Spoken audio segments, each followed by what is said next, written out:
제2부 1. 아내와 단판을 지은 후 비에르는 페테르부르크로 떠났다. 토르조크 역참에는 말이 없거나 역참지기가 말을 내주려 하지 않는 것 같았다. 그 때문에 기다려야 했다. 그는 외투도 벗지 않고 둥근 테이블 앞의 가죽 소파에 들어누워 방한 부츠를 신은 커다란 두 발을 테이블 위에 올려놓고 생각에 잠겼다. 가방들을 들여놓을까요? 잠자리를 펼까요? 아니면 차를 내올까요? 시종이 이것저것 물었다. 피에르는 대답하지 않았다. 아무것도 들리지도 보이지도 않았기 때문이다. 그는 앞 역참에서부터 상념에 빠지기 시작하여 계속 똑같은 것에 대해 주위에서 일어나는 일에 전혀 주의를 기울이지 않을 정도로 중요한 것에 대해 생각하고 있었다. 그는 페테르부르크에 늦게 도착할지 일찍 도착할지 아니면 이 역참에 쉴 곳이 있을지 없을지도 관심이 없었다. 지금 그를 사로잡은 상념들에 비하면 이 역참에서 몇 시간을 머물든 평생을 보내든 그에게는 아무래도 상관없었다. 역참지기와 그의 아내와 시종과 토르조크의 자수품을 든 농부 안악이 방에 들러 도울 일이 있는지 물었다. 피에르는 올려놓은 다리의 위치를 바꾸지 않고 안경 너머로 그들을 바라보았다. 그들에게 무엇이 필요할 수 있는지, 그 자신을 사로잡은 문제들을 해결하지 않은 채 그들이 어떤 식으로 살아갈 수 있는지 그로서는 이해되지 않았다. 결투를 하고 소콜리케에서 돌아와 고통스러운 불면의 첫 밤을 보낸 바로 그날부터 그는 똑같은 질문들에 계속 사로잡혀 있었다.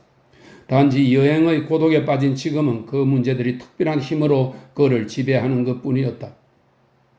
무엇에 대한 생각을 시작하든 그는 자신이 해결할 수 없으면서도 묻기를 멈출 수 없는 똑같은 질문들로 되돌아가곤 했다. 마치 머릿속에서 그의 모든 삶을 지탱하던 중요한 나사가 망가진 것 같았다. 나사는 더 들어가지도 나오지도 않은 채 똑같은 눈금 위에서 계속 헛돌기만 했고 그 회전을 멈추는 것은 불가능했다. 역참지기가 들어와 백작 각하에게 2시간만 기다려주시면 그 후에는 각하를 위해 무슨 일이 있어도 역마를 내드리겠다고 굽실대며 간청했다. 역참지기가 거짓말을 하고 있으며 그저 여행객으로부터 돈을 더 뜯어내기만 바란다는 것이 명백했다. 이것은 나쁜 행동일까? 아니면 좋은 행동일까? 피에르는 스스로에게 물었다. 나는 괜찮지만 다른 여행객에게는 좋지 않은 행동이다. 그로서는 어쩔 수 없지. 그는 가진 게 아무것도 없으니까. 이 사람은 한 장교가 이런 일로 자기를 두들겨 팬 적이 있다고 했다. 장교는 서둘러 가야 했기 때문에 때린 거야. 난 나 자신이 모욕을 받았다고 생각했기 때문에 돌로 뿔을 쏘았다. 루이 16세는 죄인으로 간주되었기 때문에 처형되었고 그런데 1년 뒤에는 그를 처형한 사람들 역시 어떤 이유로 죽임을 당했다. 무엇이 나쁜 것인가? 무엇이 좋은 것인가? 무엇을 사랑하고 무엇을 정오해야 하는가? 무엇을 위해 살아야 하며 난 도대체 무엇인가? 삶은 무엇이고 죽음은 무엇인가? 어떤 힘이 이 모든 것을 지배하는 것일까? 그는 스스로에게 묻고 있었다. 이 질문들에 대한 답이 전혀 아닌 비논리적인 한 가지 대답 외에는 어떤 질문에 대해서도 답을 찾을 수 없었다. 그 대답은 이것이었다. 죽으면 모든 것이 끝난다. 죽으면 모든 것을 알게 되든가 질문을 거치게 될 것이다. 그러나 죽는 것도 무서웠다. 토르조크의 여자 행상이 세된 목소리로 자신의 상품을, 특히 염소 가죽 구두를 권했다. 나에게는 어디 둘 곳도 없는 수백 루블이 있는데 저 여자는 구멍난 외투를 입고 서서 겁먹은 눈으로 나를 바라보고 있구나. 피에르는 생각했다. 저 여자에게는 돈이 왜 필요한 것일까? 이 돈이 머리카락 한 올만큼이라도 행복과 영혼의 평안을 그녀에게 더해줄 수 있을까? 과연 이 세상의 무엇이 저 여자와 나를 악과 죽음에 덜 예속된 존재로 만들어줄 수 있을까? 모든 것을 끝낼 오늘이든 내일이든 영혼에 비하면 마찬가지인 한순간이 지나면 반드시 찾아올 죽음. 그는 전혀 죄어지지 않은 나사에 다시 힘을 가했고 나사는 여전히 똑같은 자리에서 계속 헛돌기만 했다. 하인이 책의 절반이 잘린 마담 수자의 서간체 소설을 가져다 주었다. 그는 아멜리에 드 망스펠이라는 여자의 고난과 고결한 투정에 대해 읽기 시작했다. 이 여인은 무엇 때문에 자신을 유혹한 남자와 맞서 싸운 것일까?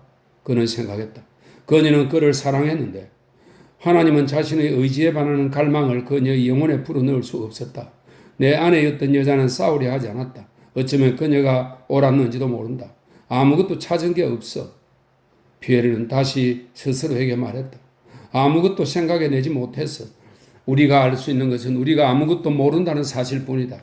이것이 인간의 지혜가 이룰 수 있는 최고 단계이다.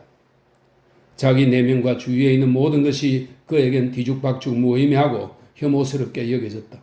그러나 자신을 에워싼 모든 것에 대한 그 혐오감 속에서 피에르는 일종의 자극적인 쾌감을 발견하고 있었다. 여기 이 사람들을 위해 자리를 조금만 양보해 주시길 가깝게 감히 부탁드립니다. 역참지기가 말이 부족해서 여정을 지체하게 된 다른 여행자 한 명을 데리고 방으로 들어오며 말했다. 여행자는 땅딸막하고 뼈대가 굵고 피부가 누르스름하고 주름이 많은 노인으로 축 늘어진 희끗한 눈썹 아래로 딱히 무슨 색이라고 말하기 힘든 옅은 잿빛 눈동자가 빛나고 있었다. 피에르는 새로 들어온 사람에게 이따금 눈길을 던지며 테이블에서 두 다리를 내리고 일어나 그를 위해 마련된 침상에 누웠다. 어물하고 피곤한 표정의 노인은 피에르를 쳐다보지 않고 하인의 도움을 받아 힘겹게 외투를 벗었다. 난징 무명으로 끝감을 댄 남루한 모피 외투를 걸치고 뼈가 앙상한 야윈 두 발에 펠트 부츠를 신은 여행자는 관자놀이 사이가 넓고 머리털을 짧게 깎은 매우 커다란 머리를 등받이에 기대고 소파에 앉아서 베주오프를 쳐다보았다. 그 시선의 어린 엄격하고 지적이고 속을 꿰뚫어보는 듯한 표정이 피에르에게 깊은 인상을 주었다. 피에르는 여행자와 말을 나누고 싶은 마음이 들었다. 하지만 그가 여행에 대한 질문으로 말을 건네려 했을 때 여행자는 이미 눈을 감고 주름투성이의 노시한 두 손을 포갠 채 꼼짝 않고 앉아 있었다. 손가락 하나에는 아담의 머리 형상이 새겨진 커다란 주철 반지를 끼고 있었다. 피에르가 보기에 그는 쉬는 듯도 하고 무언가에 대한 깊고 평온한 사색에 잠긴 듯도 했다. 여행자의 하인은 온통 쭈글쭈글하고 또한 살갗이 누르스름한 작은 노인이었다. 콧수염도 턱수염도 없었는데 수염을 민 것이 아니라 난 적이 없는 것 같았다. 민첩한 하인이 식료품 가방을 열어 차를 준비하고 물이 끓는 사모바를 가져왔다. 모든 준비가 끝나자 여행자는 눈을 뜨고 탁자에 다가와 자기 컵에 차를 따르고는 수염이 없고 체구가 작은 다른 노인을 위해 또 한 컵 따라 건넸다. 피에르는 불안한 기분이 들기 시작했다. 여행자와의 대화에 돌입해야 할 것 같고 심지어 대화를 피할 수 없을 것 같은 느낌까지 들었다. 하인은 갉아먹고 남은 설탕 조각과 함께 엎어놓은 자신의 빈 컵을 치우더니 필요한 것이 없는지 물었다. 아무것도 필요 없네. 책이나 주게. 여행자가 말했다. 피에르가 보기에 종교 서적인 듯한 책을 하인이 건네자 여행자는 독서에 몰두했다. 피에르는 그를 바라보고 있었다. 갑자기 여행자가 책을 내려놓더니 책갈피를 끼우고 책장을 덮었다. 그러고는 다시 눈을 감고 등받이에 기대어 아까와 같은 자세로 앉았다. 피에르가 그를 바라보다가 미처 고개를 돌릴 새도 없이 노인이 눈을 뜨더니 의연하고 준엄한 눈길로 피에르의 얼굴을 똑바로 응시했다. 피에르는 당혹감을 느끼고 그 시선을 피하려 했지만 노인의 빛나는 눈동자가 거부할 수 없는 힘으로 그를 끌어당겼다. 2. 내가 잘못 본 게 아니라면 베조프 백작과 말을 나누는 기쁨을 누리게 되었군요. 여행자가 서두르지 않고 큰 소리로 말했다. 피에르는 말없이 안경 너머로 상대방을 미심쩍게 바라보았다. 당신에 대해 들었습니다. 여행자가 말을 이었다. 당신에게 닥친 불행에 대해서도요, 선생.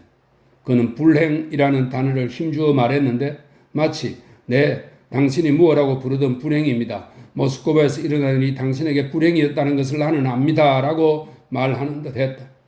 정말 유감으로 생각합니다, 선생. 피에르는 얼굴을 붉혔다. 그는 황급히 침대에서 다리를 내리고는 어색하고 겸연쩍은 미소를 지으며 노인에게 허리를 숙였다. 당신에게 그 일을 언급한 것은 호기심 때문이 아니라 보다 중요한 이유가 있었습니다, 선생.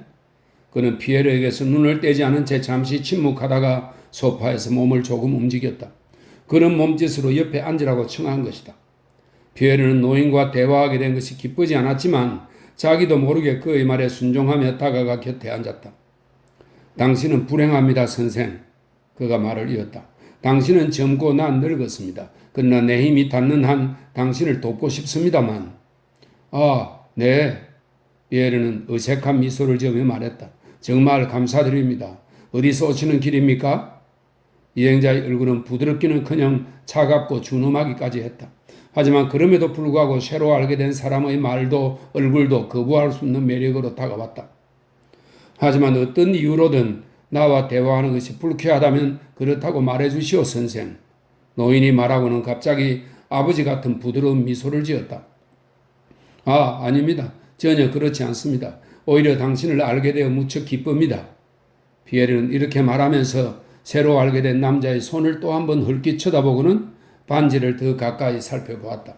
그는 반지에서 프리메이슨의 표식인 아담의 머리를 보았다. 여쭤봐도 되겠습니까? 그가 물었다. 당신은 프리메이슨 회원입니까? 네, 나는 자유석공조합의 일원입니다.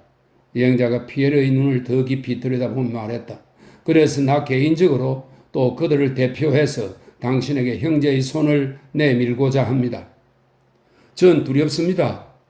피에르는 그 프리메이슨 회원의 인격이 자신에게 불러일으킨 신뢰와 프리메이슨 신앙을 조롱하던 습관 사이에서 망설이며 미소 띤 얼굴로 말했다.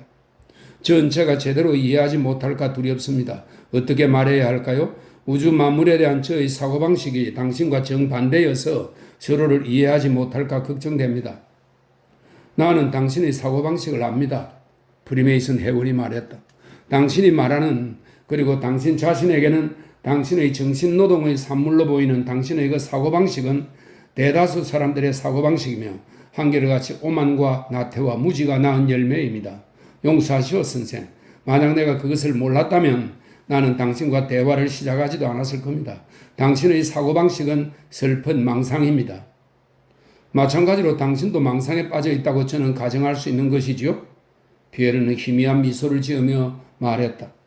나는 결코 내가 진리를 안다고 감히 말할 수는 없습니다.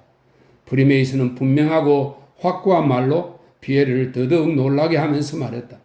어느 누구도 혼자서 진리에 이를 수는 없습니다.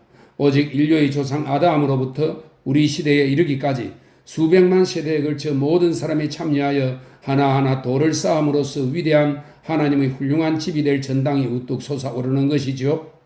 프리메이슨은 이렇게 말하고 눈을 감았다. 당신에게 말하지 않을 수 없군요. 전 믿지 않습니다. 하나님을 믿지 않아요. 피에르는 진실을 털어놓을 수밖에 없음을 애석하게 느끼며 힘겹게 말했다. 프리메이슨은 피에르를 주의 깊게 바라보더니 빙긋 웃었다. 마치 수중에 수백만 루블을 가진 부자가 가난한 자신에게는 자신을 행복하게 만들어줄 5루블도 없다고 말하는 가난뱅이를 향해 미소 짓는 것 같았다. 그래요. 당신은 하나님을 모릅니다, 선생. 프리메이슨이 말했다. 당신은 그분을 알 수 없지요. 당신은 하나님을 모르고 그래서 불행한 것이기도 하지요. 네, 저는 불행합니다. 피에르는 수긍했다. 하지만 제가 무엇을 해야 합니까? 당신은 그분을 모릅니다, 선생. 그래서 당신은 몹시 불행한 겁니다. 당신은 그분을 모르지만 그분은 여기 계십니다. 그분은 내 안에 계시고 나의 말 속에 계시네. 그분은 자네 안에도 심지어 자네가 지금 말한 그 신성 모독적인 말 속에도 계시네. 프리메이슨은 떨리는 목소리로 어느새 말을 낮추며 준엄하게 말했다. 그는 마음을 진정시키려고 애쓰는지 잠시 침묵하다가 한숨을 쉬었다. 만약 하느님이 안 계신다면 그는 나직이 말했다. 당신과 나는 그분에 대해 말을 나누지 않았을 겁니다. 선생, 우리가 무엇에 대해 누구에 대해 말을 나눈 것인가? 자네는 누굴 부정한 것이야? 갑자기 그가 환희에 찬 근엄함과 권위가 깃든 목소리로 말했다. 만약 그분이 안 계신다면 누가 그분을 생각해냈단 말인가? 그런 불가해한 존재가 있다는 가정이 어떻게 자네 마음속에 떠오른 것인가? 어째서 자네와 온 세상은 그런 불가해한 존재가 그 모든 본성에 있어 전능함에 영원하고 무한한 존재가 있다고 가정한 것인가? 그는 말을 멈추고 오래도록 침묵했다. 피에르는 이 침묵을 깰 수 없었고 깨고 싶지도 않았다. 하느님은 계시네. 다만 그분을 이해하기가 어렵지. 프리메이슨은 피에르의 얼굴이 아닌 자기 앞에 시선을 둔 채 내면의 흥분 때문에 침착하게 가만히지 못하는 노쇠한 두 손으로 책장을 넘기며 다시 입을 열었다. 만약 이분이 그 존재를 자네가 의심하는 사람이라면 나는 그 사람을 데려와 그의 손을 잡고 자네에게 보여줄 것이네. 하지만 언젠가 죽을 수밖에 없는 보잘것없는 존재인 내가 눈먼 사람에게 아니면 그분을 보지 않고 이해하지 않기 위해 그리고 자신의 모든 추악함과 죄악을 보지 않고 깨닫지 않기 위해 눈을 감는 사람에게 어떻게 그분의 모든 전능함과 모든 영원함과 모든 은총을 보여줄 수 있겠나? 그는 잠시 입을 다물었다. 자네는 누구인가? 자네는 무엇인가? 자네는 그런 신성모독적인 말을 할 수 있었기 때문에 스스로 현자라는 망상에 빠진 걸세. 그는 멸시에 찬 엄울한 조소를 띠며 말했다. 하지만 자네는 정교하게 만들어진 시계의 부품을 가지고 놀면서 그 시계의 사명을 이해하지 못하니 그 시계를 만든 장인의 존재도 믿을 수 없다고 말하는 어린아이보다도 더 우둔하고 무분별해. 하나님을 알기는 어렵네. 우리는 인류의 조상 아담으로부터 오늘날까지 수세기 동안 이러한 인식을 위해 노력해왔네. 우리의 목적이 달성되기까지는 끝없이 머나먼 길이야. 그러나 우리는 그분에 대한 몰 이해 속에서 우리의 연약함과 그분의 위대함을 보내. 피에르는 가슴을 졸이며 반짝이는 눈으로 프리메이슨의 얼굴을 바라보면서 그의 말을 들었다. 그는 프리메이슨의 말을 가로막거나 질문을 던지지도 않고 이 낯선 남자가 하는 말을 진심으로 믿었다. 프리메이슨의 말이 지닌 이성적인 논거를 믿었던 아니면 어린아이들이 믿듯 프리메이슨의 말에 깃든 의조와 확신과 진정성을 이따금 프리메이슨의 말을 가로막다시피 한 목소리의 떨림을 믿었던 혹은 그 신념과 함께 늙어온 노인의 빛나는 눈을 믿었던 혹은 프리메이슨의 온 존재에서 빛나던 그리고 그 자신의 타락과 절망과 대조를 이루어 특히 그에게 강한 충격을 주었던 그 차분함과 의연함과 스스로의 사명에 대한 인식을 믿었던 그는 진심으로 믿고 싶었고 실제로 믿었으며 평안과 갱생과 삶으로의 귀함이라는 기쁜 감정을 맛보았다. 하나님은 이성이 아니라 삶을 통해 알아가는 것이네. 프리메이슨이 말했다. 저는 모르겠습니다. 피에르는 마음속에 떠오르는 의심을 두려운 심정으로 느끼며 말했다. 그는 상대방의 논거가 불분명하고 약한 것에 두려움을 느꼈다. 그는 프리메이슨을 믿지 못할까 봐 두려웠다. 이해할 수 없습니다. 그가 말했다. 어떻게 인간의 이성이 당신이 말하는 그런 삶을 포착하지 못하는 겁니까? 프리메이슨이 다시 온화한 아버지 같은 미소를 지었다. 지고한 지혜와 진리는 우리가 자기 안에 받아들이고 싶어하는 가장 순수한 물과 같은 것이네. 그가 말했다. 과연 나는 깨끗하지 않는 그릇에 그 깨끗한 물을 받고 그것의 깨끗함에 대해 판단할 수 있는가? 오직 자기 내면의 정화를 통해서만 나는 받아들이는 물을 일정 수준까지 깨끗하게 지킬 수 있는 것이네. 네, 그래요. 그렇습니다. 피에르가 기쁘게 말했다. 지고한 지혜는 이성 하나에 이성적 지식이 분화되는 물리, 역사, 화학 등의 세속적인 학문의 기초를 둔 게 아니네. 지고한 지혜는 하나뿐일세. 지고한 지혜는 하나의 학문만을 가지지. 만물에 대한 학문, 온 우주와 그 속에서 인간이 차지하는 자리를 해명하는 학문만일세. 이 학문을 자기 안에 받아들이기 위해서는 자신의 내적 인간을 깨끗이 하고 새롭게 하지 않으면 안 되네. 그러니까 알기에 앞서 믿고 스스로를 완성할 필요가 있지. 그리고 이러한 목적을 이루기 위해 양심이라 불리는 신성한 빛이 우리 영혼 속에 존재하게 된 것이네. 네, 그렇군요. 피에르가 수긍했다. 영적 시선으로 자신의 내적 인간을 보고 스스로에게 만족하는지 자신에게 물어보게. 자네는 오직 이성만을 따르며 무엇을 이루었나? 자네는 도대체 무언가? 선생, 당신은 젊어요. 당신은 부자입니다. 똑똑하고 교양 있는 사람이에요. 당신이 자신이 받은 그 모든 은총으로 무엇을 했습니까? 당신은 자신에게 자신의 삶에 만족합니까? 아니요. 저는 제 삶을 정오합니다. 피에르는 인상을 찌푸리며 말했다. 삶을 정오하는군. 그는 바꾸게. 자신을 정결히 하게. 정결해지는 정도에 따라 지혜를 알게 될 걸세. 선생, 자신의 삶을 바라보시오. 당신은 삶을 어떻게 영위해 왔소? 사회로부터 늘 받기만 하고 아무것도 되돌려주지 않으면서 떠들썩한 술판과 방탕 속에 살았죠. 당신은 부를 얻었어요. 그것을 어떻게 사용했습니까? 당신은 이웃을 위해 무엇을 했습니까? 당신의 농노 수만 명에 대해 생각을 해본 적이 있습니까? 그들을 육체적으로나 정신적으로 도운 적이 있습니까? 아니요. 당신은 방탕한 삶을 살기 위해 그들의 노동을 이용했습니다. 바로 그것이 당신이 한 일이에요. 당신이 이웃에게 도움이 될 일자리를 택한 적이 있습니까? 아니요. 당신은 나태 속에서 삶을 보냈습니다. 선생, 그러고는 당신은 결혼해서 젊은 아내를 지도할 책임을 또 맡았습니다. 그런데 당신은 도대체 무엇을 했습니까? 선생, 당신은 그녀가 진리의 길을 찾도록 돕지 않았고 그녀를 거짓과 불행의 구렁텅이에 빠뜨렸습니다. 한 남자가 당신을 모욕했고 당신은 그를 죽이려 했습니다. 그러고는 당신은 하나님을 모른다고 자신의 삶을 정오한다고 말하는군요. 조금도 이상할 것 없습니다, 선생. 이렇게 말한 후 프리메이슨은 긴 대화에 지친 듯 소파 등받이에 팔꿈치를 꿰고 눈을 감았다. 피에르는 전혀 움직임이 없는 준엄한 거의 죽은 듯한 늙은 얼굴을 바라보며 소리 없이 입술을 달싹였다. 그는 이렇게 말하고 싶었다. 그래요. 혐오스럽고 태만하고 방탕한 인생입니다. 그러나 감히 침묵을 깨뜨릴 수 없었다. 프리메이슨은 노인들이 끌어든 목신 소리로 기침을 내뱉고는 큰 소리로 하인을 불렀다. 말은 어찌 되었나? 그는 피에르를 쳐다보지 않은 채 물었다. 교체할 말을 끌고 왔습니다. 하인이 대답했다. 쉬지 않으실 겁니까? 아니, 말을 매라고 이러게. 정말 이 사람은 말을 마저 끝내지 않고 내게 도움도 약속하지 않은 채 나를 혼자 두고 떠날 작정인가? 피에르는 생각했다. 그는 자리에서 일어나 고개를 떨어뜨리고 이따금 프리메이슨을 힐끔힐끔 쳐다보며 방안을 거닐기 시작했다.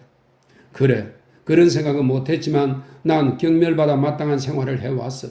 하지만 난 그런 방탕한 삶을 좋아하지도 원하지도 않았어. 피에르는 생각했다.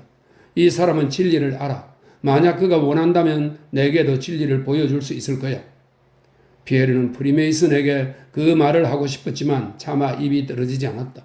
여행자는 노시한 손으로 익숙하게 짐을 꾸리고 모피 외투의 단추를 채웠다.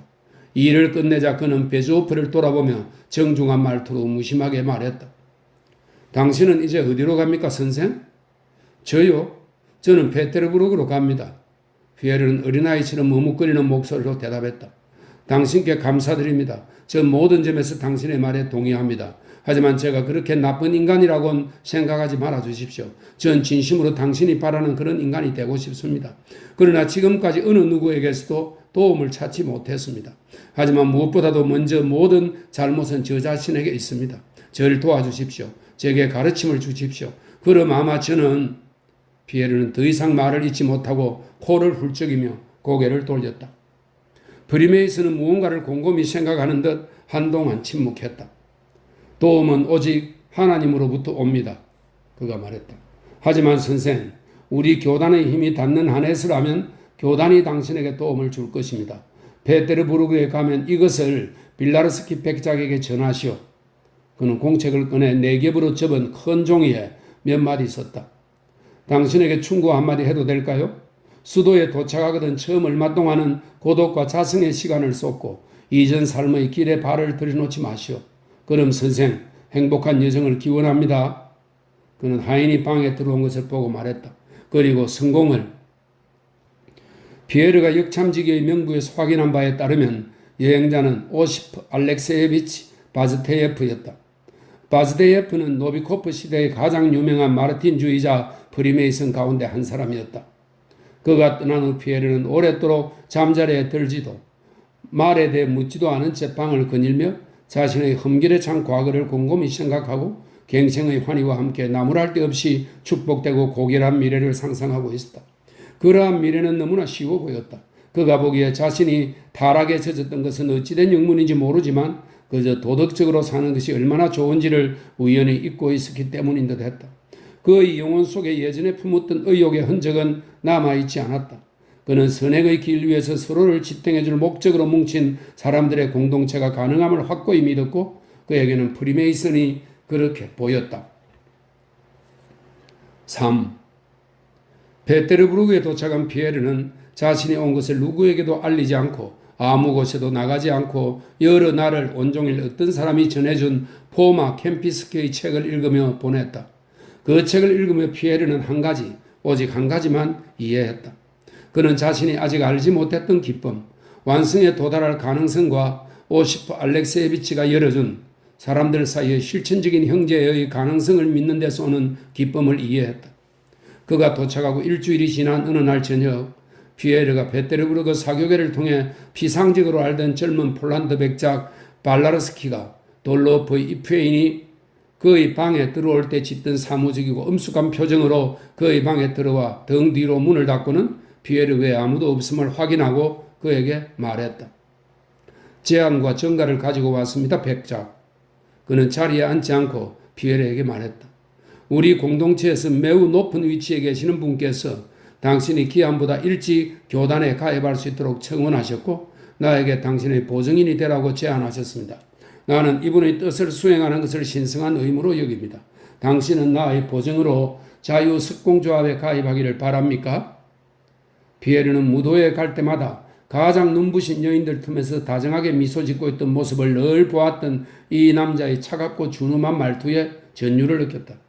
네, 바랍니다. 피에르가 말했다. 발라르스키는 고개를 숙였다. 질문이 하나 더 있습니다, 백작. 그가 말했다. 이 질문에 대해 미래의 프리메이슨이 아닌 정직한 인간으로서 성심을 다해 대답해 주기 바랍니다. 당신은 과거의 신념을 버렸습니까? 당신은 하나님을 믿습니까? 피에르는 생각에 잠겼다. 네, 나는 하나님을 믿습니다. 그가 말했다. 그렇다면 발라르스키가 입을 열었다. 그러나 피에르가 그의 말을 가로막았다. 네, 난 하나님을 믿습니다. 그가 한 번 더 말했다. 그렇다면 나와 함께 가도 좋습니다. 발라르스키가 말했다. 나의 카레타를 이용하십시오. 길을 가는 내내 발라르스키는 침묵했다. 무엇을 해야 할지, 어떻게 대답해야 할지 피에르가 묻는 질문에 발라르스키는 그저 자기보다 더 훌륭한 형제들이 그를 시험할 것이고 피에르는 진실을 말하는 것 외에 아무것도 할 필요가 없다고 말할 뿐이었다. 그들은 지부의 방에 있는 큰 저택의 대문으로 들어가 어두운 계단을 지나 불이 켜진 작은 대기실로 들어갔고 그곳에서 하인의 도움 없이 외투를 벗었다. 그들은 대기실을 나와 다른 방으로 들어갔다. 기이한 의복을 입은 사람이 문가에 나타났다. 발라르스키는 그에게 프랑스로 무언가 조용히 말하고는 작은 장롱으로 다가갔다. 장롱 속에는 피에르가 이제껏 본 적 없는 다양한 의상들이 가득했다. 장롱에서 손수건을 꺼낸 발라르스키는 그것을 피에르의 눈에 대고 머리카락을 아프게 당기며 뒤에서 매듭을 지었다. 그런 다음 피에르를 끌어당겨 입을 맞추고는 손을 잡고 어딘가로 데려갔다. 피에르는 매듭에 낀 머리카락 때문에 아팠다. 그는 아파서 인상을 쓰면서도 왠지 부끄러워 미소 짓고 있었다. 두 손을 늘어뜨린 그의 거대한 형상이 찡그리며 미소 짓는 인상을 한 채 위태롭고 조심스러운 걸음걸이로 빌라르스키를 따라 움직였다. 피에르의 손을 잡고 10걸음 남짓 이끌어가던 빌라르스키가 걸음을 멈추었다. 당신에게 무슨 일이 벌어지든 그가 말했다. 우리 공동체에 들어오기로 확고히 결심했다면 대담하게 모든 것을 견뎌내야 합니다. 피에르는 알겠다는 대답으로 고개를 끄덕였다. 문을 두드리는 소리가 들리면 눈을 가린 손수건을 푸십시오. 빌라르스키가 덧붙였다. 당신에게 용기와 성공을 기원합니다. 그런 다음 빌라르스키는 피에르의 손을 꽉 쥐어주고 밖으로 나갔다. 혼자 남은 피에르는 계속 싱글싱글 웃었다. 그는 두어 번 어깨를 으쓱하고 한 손을 손수건 쪽으로 벗기고 싶은 듯 가져갔다가 다시 내렸다. 눈을 가리고 있던 5분이 그에게는 1시간처럼 느껴졌다. 두 손이 붓고 두 다리가 후들거렸다. 피에르는 지친 듯한 느낌이 들었다. 그는 극도로 복잡하고 다양한 감정을 맛보고 있었다. 자신에게 일어날 일이 두려웠고 자신의 두려움을 드러낼까봐 더 한층 두려웠다. 그는 자신에게 무슨 일이 일어날지 자기 앞에 무슨 일이 펼쳐질지 알고 싶었다. 그러나 오시프 알렉세예비치를 만난 이후로 꿈꾸어온 거듭남과 실천적인 도덕적 삶의 길에 드디어 들어서는 순간이 왔다는 사실에 무엇보다 기쁨을 느꼈다. 문을 세게 두드리는 소리가 들렸다. 피에르는 눈을 가리고 있던 손수건을 풀고 주위를 둘러보았다. 방 안은 칠흑같이 어두웠다.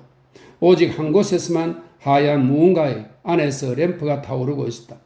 피에르는 좀 더 가까이 다가가 책이 펼쳐진 검은 탁자 위에 램프가 놓여 있는 것을 보았다. 책은 복음서였다. 타오르는 램프가 담긴 하얀 것은 구멍과 치아가 있는 인간의 두개골이었다. 한처음 천지가 창조되기 전부터 말씀이 계셨다. 말씀은 하나님과 함께 계셨고 피에르는 복음서의 첫 구절들을 읽으며 탁자 주위를 빙 돌다가 무언가로 꽉 찬 뚜껑이 열린 커다란 괴짝을 보았다. 뼈가 담긴 관이었다. 그는 자신이 본 것에 전혀 놀라지 않았다. 이전과 전혀 다른 완전히 새로운 삶에 들어서기를 바라며 그는 비상한 모든 것, 자신이 본 것보다 훨씬 더 비상한 것을 기대하고 있었다. 두개골, 관, 복음서. 그로서는 자신이 이 모든 것을 예상했고 더한 것도 예상한 것 같았다. 그는 내면의 감동의 느낌을 불러일으키려고 애쓰며 주위를 바라보았다. 하나님, 죽음, 사랑, 사람들의 형제. 그는 이 말들을 어렴풋하지만 기쁜 무언가의 개념과 연관지으며 속으로 중얼거렸다. 갑자기 문이 열리면서 누군가가 들어왔다. 희미한, 하지만 피에르의 눈에 이미 익숙해진 불빛 속에서 키가 크지 않은 사람이 들어왔다. 빛에서 어둠 속으로 들어오며 이 사람은 걸음을 멈춘 듯 했다. 그러고는 조심스러운 걸음으로 탁자 쪽으로 움직여 가죽 장갑에 감싸인 작은 두 손을 그 위에 올렸다. 그 키 작은 남자는 가슴과 다리 일부를 가리는 하얀 가죽 앞치마를 걸쳤고 목에는 목걸이 비슷한 무언가를 들이었다. 목걸이 뒤로는 아래쪽에서 빛을 받은 그의 갸름한 얼굴을 감싼 하얀 주름 장식이 높이 솟아 있었다. 당신은 무엇을 위해 이곳에 왔습니까? 방으로 들어온 사람은 피에르가 바스락대는 소리에 그쪽을 돌아보며 물었다. 빛의 진리를 믿지 않고 빛을 보지 못하는 당신은 무엇을 위해 당신은 이곳에 왔습니까? 당신은 우리에게서 무엇을 원합니까? 지혜, 선, 계몽? 문이 열리고 낯선 사람이 들어온 순간 피에르는 어린 시절 참회식 때 경험한 것과 비슷한 두려움과 경건함을 느꼈다. 그는 삶의 조건에서는 완전히 낯설고 사람들의 형제라는 점에서는 가까운 사람과 서로 마주보고 있음을 느꼈다. 피에르는 숨이 막힐 듯 심장이 뛰는 것을 느끼며 레토르는 프리메이슨에서 추구하는 자에게 공동체 가입을 준비시키는 형제를 그렇게 불렀다고 합니다. 레토르에게 다가갔다. 더 가까이 다가가며 피에르는 레토르의 모습에서 자신이 아는 사람인 스몰리아니노프를 알아보았다. 그가 방에 들어온 사람을 아는 사람이라고 생각하는 것은 그에게 모욕적인 일이었다. 방에 들어온 사람은 단지 형제이자 덕망 높은 스승일 뿐이었다. 피에르는 한참 동안 말을 꺼낼 수 없었다. 그래서 레토르는 질문을 반복해야 했다. 네, 저는 거듭남을 원합니다. 피에르는 가까스로 말했다. 좋습니다. 스놀리아니노프는 이렇게 말하고 즉시 질문을 이어나갔다. 당신은 우리의 성스러운 교단이 당신의 목적을 달성하도록 도울 수단에 대해 알고 있습니까? 레토르는 침착하고 빠르게 말했다. 제가 바라는 것은 거듭남을 위한 지도와 도움입니다. 피에르는 흥분한 데다 추상적인 주제에 대해 러시아어로 말하는 데 익숙하지 않아 말의 어려움을 느끼며 떨리는 목소리로 말했다. 당신은 프리메이슨에 대해 어떤 견해를 가지고 있습니까? 프리메이슨은 선행의 목표를 가진 사람들의 형제와 평등이라고 생각합니다. 피에르는 자기 말이 이 순간의 엄숙함에 어울리지 않아 부끄러워하면서 말했다. 제 생각에는 좋습니다. 레토르는 이 답변에 충분히 만족한 듯 서둘러 말했다. 당신은 자신의 목적을 달성하기 위한 수단을 종교에서 찾아본 적이 있습니까? 아니요. 저는 종교를 옳지 않다고 생각해서 따르지 않았습니다. 피에르는 너무 조용히 말하는 바람에 레토르는 그의 말을 알아듣지 못하고 무슨 말을 하느냐고 물었다. 저는 무신론자였습니다. 피에르가 대답했다. 당신이 진리를 추구하는 것은 삶에서 진리의 법칙을 따르기 위함입니다. 따라서 당신이 구하는 것은 지혜와 덕입니다. 그렇지 않습니까? 레토르는 잠시 침묵한 후 말했다. 네, 피에르가 수긍했다. 레토르는 헛기침을 하고 장갑 낀 두 손을 가슴에 포개고는 말하기 시작했다. 이제 나는 우리 교단의 주된 목적을 당신에게 드러내야만 합니다. 그는 말했다. 만약 그 목적이 당신의 목적에 부합한다면 우리 공동체에 들어오는 것이 당신에게 유익할 것입니다. 우리 교단의 가장 중요한 첫 번째 목적이자 설립 기반이며 인간의 어떤 힘도 허물 수 없는 토대는 어떤 중요한 신비를 보존해서 후손에게 넘겨주는 것입니다. 태고로부터 심지어 최초의 인간으로부터 우리에게까지 전해진 어쩌면 인류의 운명이 달린 신비지요. 하지만 오랜 시간 열성적인 자기 정화로 준비하지 않으면 누구도 알 수 없고 이용할 수 없는 것이 이 신비의 특성이어서 누구나 금방 발견하기를 바랄 수는 없습니다. 따라서 우리는 두 번째 목적을 갖습니다. 우리 회원들을 최대한 준비시키는 것. 이 신비의 탐구를 위해 노력한 남성들로부터 입에서 입을 통해 우리에게 알려진 수단들로 그들의 마음을 바로잡고 이성을 정화하고 계몽하는 것. 하여 그들에게 이 신비를 지각할 수 있게 하는 것. 그것이 이 두 번째 목적입니다. 세 번째로 우리는 회원들을 정화하고 바로잡는 과정에서 회원들을 통해 온 인류에게 경건함과 덕의 모범을 제시함으로써 인류도 교화하기 위해 애씁니다. 그리고 그렇게 함으로써 세상을 지배하는 악과 온 힘을 다해 대적하려고 애씁니다. 이것에 대해 생각해 보십시오. 조금 뒤에 다시 오겠습니다. 그는 이렇게 말하고 방에서 나갔다. 세상을 지배하는 악과 대적한다. 피에르는 그 말을 되풀이했다. 그러자 이 분야에서 그가 펼칠 미래의 활동이 머릿속에 떠올랐다. 그는 2주 전의 자신과 똑같은 사람들의 모습을 떠올리고 마음속으로 그들에게 스승의 교훈적인 말을 건넸다.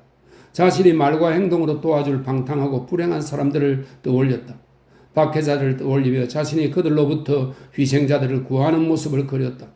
레토로가 열거한 세 가지 목적 가운데 이 마지막 목적, 인류의 교화가 특히 피에르에게 가까웠다. 레토로가 언급한 중요한 신비도 호기심을 자극하지는 했지만 그에게 본질적인 것으로는 대두되지 않았다. 자기 정화와 자기 교화의 두 번째 목적은 그에게 별 관심을 끌지 못했다. 이 순간 그는 이미 예전의 죄악에서 완전히 벗어나 이제는 오직 선한 행동만 할 수 있을 것 같다고 느끼며 기쁨에 젖어 있었기 때문이다. 30분 후 레토로가 모든 프리메이슨이 내면에 함량해야 할 솔로몬 신전의 7계단에 상응하는 7가지 덕을 추구하는 자에게 전하기 위해 돌아왔다. 그 덕은 다음과 같았다. 1. 겸손, 교단의 신비를 지키기. 2. 교단 상급자에 대한 복종. 3. 방정한 품행. 4. 인류에 대한 사랑. 5. 용기. 6. 너그러움. 그리고 7. 죽음에 대한 사랑. 7째. 죽음을 항상 생각함으로써 죽음이 더 이상 무서운 적이 아니라 친구로 레토르는 말했다. 덕을 쫓는 수고에 지친 영혼을 보상과 안식 있는 장소로 인도하기 위해 비참한 현세의 삶으로부터 벗어나게 해주는 친구로 여겨지는 경지에 이르도록 애쓰십시오. 그래, 그렇게 되어야 해. 레토르가 그 말을 마치고 다시 피에르를 고독한 묵상 가운데 남겨두고 방을 나가자 그는 생각했다. 그래야 한다. 하지만 이제야 그 의미가 어느 정도 드러나고 있는 내 삶을 사랑하기에 나는 아직 너무 미약하다. 그러나 피에르는 손가락을 꼽으며 떠올린 나머지 5가지 덕은, 그러니까 용기도 너그러움도 방정한 품행도 인류에 대한 사랑도, 특히 자신에게는 덕이 아니라 오히려 행복으로 보이는 복종도 자신의 영혼 속에 있다고 느꼈다. 그는 이제 자신의 독단에서 벗어나 의심할 여지 없는 진리를 아는 사람, 혹은 사람들에게 자신의 의지를 종속시킬 수 있어 너무 기뻤다. 피에르는 7번째 미덕은 잊어버렸고 아무리 해도 기억나지 않았다. 레토르가 3번째로 돌아와서 피에르의 의향이 여전히 확고한지 그에게 요구되는 모든 것에 복종할 결심인지 물었다. 나는 모든 것에 준비되어 있습니다. 피에르가 말했다. 당신에게 전해야 할 것이 또 있습니다. 레토르가 말했다. 우리 교단은 단지 말뿐만 아니라 다른 수단으로도 가르침을 전합니다. 지혜와 덕을 진정으로 추구하는 자에게는 그 수단들이 아마 말로만 하는 설명보다 더 강한 영향을 끼칠 것입니다. 당신의 마음이 진실하다면 이 건축물은 당신이 보는 그 장식을 통해 이미 당신의 가슴에 말보다 더 많은 것을 밝혀주었을 것입니다. 아마 당신은 이후의 가입 절차에서 그와 유사한 설명 방식을 보게 될 것입니다. 우리 교단은 상형 문자로 가르침을 보여주었던 고대 사회를 모방하고 있습니다. 상형 문자란, 레토르가 말했다, 감정에 예속되지 않은 어떤 것의 명칭입니다. 그것은 묘사 대상과 유사한 자질을 지닙니다. 피에르는 상형 문자가 무엇인지 잘 알고 있었지만 감히 말할 수 없었다. 그는 모든 점을 미루어 볼 때 곧 시험이 시작되리라 생각하며 말없이 레토르의 말을 듣고 있었다. 당신의 결심이 확고하다면 나는 가입 절차를 시작해야 합니다. 레토르가 피에르에게 더 가까이 다가오며 말했다. 너그러움의 표시로 모든 귀중품을 건네주기 바랍니다. 하지만 저는 아무것도 가지고 있지 않습니다. 피에르는 자신이 가진 모든 것을 내놓으라는 요구를 한다고 생각하여 이렇게 말했다. 당신이 몸에 지닌 것 말입니다. 시계, 돈, 반지. 피에르는 황급히 지갑과 시계를 꺼냈다. 약혼 반지는 살찐 손가락에서 한참 동안 빠지지 않았다. 그 일을 마치자 프리메이슨이 말했다. 복종의 표시로 옷을 벗어 주십시오. 피에르는 레토르의 지시에 따라 연미복과 조끼와 왼쪽 부츠를 벗었다. 프리메이슨이 그의 루바식과 왼쪽 가슴 부분을 젖히고 몸을 숙여 그의 왼쪽 바지가랑이를 무릎 위로 끌어올렸다. 피에르는 모르는 사람에게 이런 수고를 끼치고 싶지 않아 서둘러 오른쪽 부츠도 벗고 바지가랑이를 거두려 했다. 그러나 프리메이슨은 그럴 필요 없다고 말하면서 그의 왼발에 슬리퍼를 내밀었다. 그의 의지에 반해 얼굴에 떠오른 부끄러움과 의욕과 자조가 뒤섞인 어린아이 같은 미소를 지으며 피에르는 두 손을 늘어뜨리고 두 발을 벌린 채 형제 레토로 앞에 서서 새로운 명령을 기다렸다. 이제 마지막입니다. 정직함의 표시로 당신의 주된 집착에 대해 털어놓기 바랍니다. 그가 말했다. 제 집착이요? 제겐 그런 게 너무 많은데요. 피에르가 말했다. 덕의 길 위에서 다른 무엇보다 당신을 가장 주저하게 만드는 그런 집착 말입니다. 프리메이슨이 말했다. 피에르는 대답을 찾느라 잠시 침묵했다. 술, 폭식, 무위, 게으름, 성급함, 적이, 여자. 그는 자신의 죄악들을 꼽으며 마음속으로 저울질했지만 어느 것을 가장 우선으로 꼽아야 할지 알 수 없었다. 여자입니다. 피에르는 들릴락 말락한 목소리로 조용히 말했다. 대답을 들은 프리메이슨은 꼼짝 않고 한참 동안 입을 다물고 있었다. 마침내 그가 피에르에게 다가서더니 탁접에 넣은 손수건을 들어 다시 피에르의 눈을 가렸다. 마지막으로 말합니다. 모든 관심을 당신 자신에게 돌리고 당신의 감정을 쇠사슬로 결박하십시오. 정욕이 아닌 자신의 마음속에서 복을 찾으십시오. 복의 근원은 밖이 아니라 우리 안에 있습니다. 피에르는 자신의 영혼을 기쁨과 감동으로 채우고 소생시키는 그 복의 근원을 이미 자기 안에서 느끼고 있었다. 4. 그리고 얼마 지나지 않아 조금 전의 레토르가 아닌 보정인 빌라르스키가 피에르를 데려가기 위해 어둑한 건물 안으로 들어왔다. 피에르는 그의 목소리를 알아차렸다. 의향이 확고한지 묻는 새로운 질문들에 피에르는 대답했다. 네, 동의합니다. 그러고 나서 어린아이 같은 눈부신 미소를 머금고 살찐 가슴을 드러낸 피에르는 빌라르스키가 들이댄 잠금에 드러난 가슴을 맡기고 한쪽은 맨발로 다른 발은 신을 신은 채 고르지 않은 걸음으로 쭈삣거리며 앞으로 나아갔다.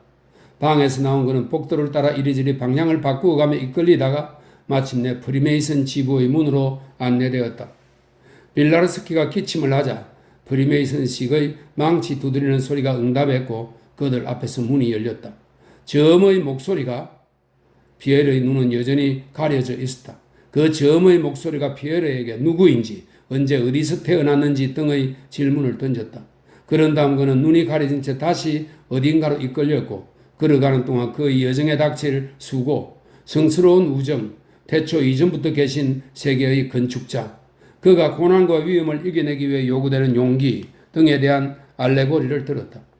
이 여정 동안 피에르는 자신이 때로는 추구하는 자로, 때로는 고난받는 자로, 때로는 구하는 자로 불리며 그럴 때마다 망치와 잠금이 다른 식으로 두드려진다는 것을 알아차렸다. 그가 어떤 물체 가까이로 인도되는 동안 그는 지도자들 사이에서 혼란과 곤혹스러운 상황이 벌어진 것을 감지했다. 그는 자신을 둘러싼 사람들이 소곤거리며 다투는 소리와 한 사람이 피에르를 양탄자 위로 지나가도록 인도해야 한다고 주장하는 소리를 들었다. 그 후 안내자는 피에르의 오른손을 잡고 무언가 위에 올려놓은 뒤 왼손으로 왼쪽 가슴에 나침반을 가져다 대라고 지시했다. 그리고 다른 사람이 읽어주는 대로 교당 규범에 대한 충성의 서약을 말하도록 했다. 그런 다음 사람들은 촛불을 끄고 피에르가 냄새를 통해 알아차렸듯이 알코올에 불을 붙인 후 그가 작은 빛을 보게 될 것이라고 말했다. 그리고는 그에게서 눈 가리개를 벗겼다. 피에르는 마치 꿈속인 듯 알코올 등불의 희미한 빛 속에서 레토로와 똑같은 앞치마를 걸치고 맞은편에 서서 그의 가슴에 잠금을 겨누고 있는 몇몇 사람을 보았다. 그들 사이에 피투성이의 하얀 루바시카를 입은 사람이 서 있었다. 그 모습을 본 피에르는 검에 찔리고 싶은 충동을 느끼며 가슴을 잠금 쪽으로 내밀었다. 그러나 잠금은 그를 피했고 사람들은 즉시 그에게 또다시 눈 가리개를 씌웠다. 지금 그대는 작은 빛을 보았다. 누군가의 목소리가 들렸다. 그런 다음 촛불이 켜지고 그가 충만한 빛을 보아야 한다는 말소리가 들리더니 다시 눈 가리개가 벗겨졌다. 갑자기 10명 이상의 목소리가 라틴어로 말했다. 세상의 영광은 이처럼 지나가노라. 피에르는 점차 정신이 들자 자신이 있던 방과 그곳에 있던 사람들을 둘러보기 시작했다. 검은 천으로 덮인 기다란 탁자 주위에 그가 전에 본 사람들과 똑같은 의상을 입은 12명의 사람들이 앉아 있었다. 그중 몇 사람은 페테르부르크 사교계를 통해 알고 있었다. 의장 자리에는 낯선 젊은 남자가 목에 독특한 십자가를 걸고 앉아 있었다. 그 오른편에는 피에르가 2년 전 안나 파블로브나의 집에서 보았던 이탈리아인 수도 원장이 앉아 있었다. 매우 유력한 고관 한 명과 예전에 프라긴가에서 지냈던 스위스인 남자 가정교사 한 사람도 있었다. 모두 손에 망치를 쥔 의장의 말을 들으며 엄숙하게 침묵하고 있었다. 벽감에는 타오르는 별이 들어 있었다. 탁자 한쪽에는 갖가지 문양의 작은 양탄자가, 다른 쪽에는 복음서와 두개골이 놓인 제단 비슷한 무언가가 있었다. 탁자 주위에는 교회에서처럼 커다란 촛대 7개가 놓여 있었다. 형제들 가운데 두 사람이 피에르를 제단으로 데려가 두 발을 직각으로 놓게 한 뒤 이제 신전의 문을 향해 절을 할 것이라고 말하면서 누우라고 지시했다. 그는 먼저 흑손을 받아야 합니다. 형제들 가운데 한 명이 소곤거리며 말했다. 아, 그만하세요, 제발. 다른 사람이 말했다. 피에르는 복종하기를 주저하며 당혹감이 어린 근시의 눈으로 주위를 둘러보았다. 문득 의심이 들었다. 내가 어디에 있는 거지? 내가 뭘 하는 거야? 이 사람들이 날 놀리는 게 아닐까? 훗날 내가 이 일을 떠올리며 부끄러워하지는 않을까? 하지만 그 의심은 한순간에 지나지 않았다. 피에르는 자신을 둘러싼 사람들의 진지한 얼굴을 보고 이미 거쳐온 모든 것을 떠올리며 도중에 멈출 수 없는 것이라는 것을 깨달았다. 그는 자신의 의심을 품은 것에 소스라치게 놀랐다. 그래서 이전의 감동을 내면에 불러일으키려 애쓰며 사원의 문을 향해 엎드렸다. 그러자 정말로 이전보다 훨씬 더 강렬한 감동이 그를 덮쳤다. 한동안 엎드려 있은 후에 사람들이 그에게 일어나도록 명하고 다른 사람들이 걸친 것과 똑같은 하얀 가죽 앞치마를 입혀주고 두 손에 흑손 한 자루와 장갑 3켤레를 건네주었다. 그러고 나자 대수장이 그를 돌아보았다. 그는 피에르에게 견고함과 순수를 상징하는 앞치마의 흰색을 무엇으로도 더럽히지 않도록 애쓰라고 말했다. 그런 다음 설명되지 않은 흑손에 대해 그것으로 자신의 가슴에서 죄악을 정화하고 가까운 사람의 마음을 너그럽게 매만지도록 노력하라고 말했다. 첫 번째 남성용 장갑에 대해서는 피에르 자신이 그 의미를 알 수는 없겠지만 잘 보관해야 한다고 말했고, 두 번째 남성용 장갑에 대해서는 집회에서 착용해야 한다고 말했으며, 마지막으로 세 번째 여성용 장갑에 대해서는 이렇게 말했다. 사랑하는 형제여, 이 여성용 장갑 역시 당신에게 예정된 것입니다. 그것을 당신이 어느 누구보다 존경하게 될 여성에게 주세요. 당신이 자신에게 합당한 여인 석공으로 선택할 여인에게 이 선물로 당신의 마음이 순수함을 확신시켜 주십시오. 그는 잠시 침묵했다가 덧붙였다.